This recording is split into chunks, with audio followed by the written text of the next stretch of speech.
یو محترم ورور چې د کندهار اوسېدونکی دی پوښتنه یې کړې ده، وایي کمیشن اخیستل په سودا کې څنګه دي؟ مثلا زه یو ټکټر رانیسمه، یو چا راته پیدا کوي، د هغه څخه دی 100,000 روپۍ مثلا کمیشن واخلي، دا د ده دپاره روا دي که یا؟ محترم وروره، کمیشن اخیستل جایز دي، خو کمیشن کار به خیانت نه کوي. خپل د کمیشن د پاره به چاته دوکه نه ورکوي. که دوکه ورکړه د غاړې بندې دي. مثلا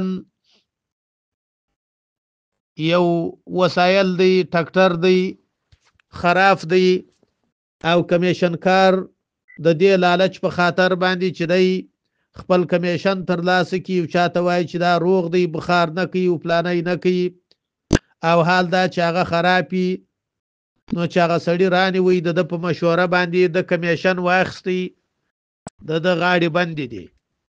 او که هغه د وسایل حقیقت حال ورته بیان کی چې دا په داسې طریقه باندې دی په دغو پیسو باندې ارزي، او که عوارض پکښې هغه عوارض ورته بیان کی، که نه یې پکښې د جوړوالي په هکله مطمئن کی، نو په دغه صورت کې د دپاره کمیشن اخیستل هم جائز دي او د خیانت څخه هم خلاص دی.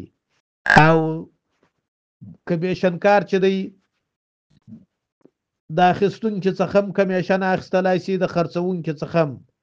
که د دواړو څخه اخیستې هم د خوښه ده، که د یو څخه اخیستې هم د خوښه ده، خو مخکې بیا ورسره معلوموي چې زما کمیشن دومره دی، یا 1,000 روپۍ دی، یا 1,000 دی، هر څو چې وو د مخکې څخه به ورسره تعین کوي. والله اعلم بالصواب.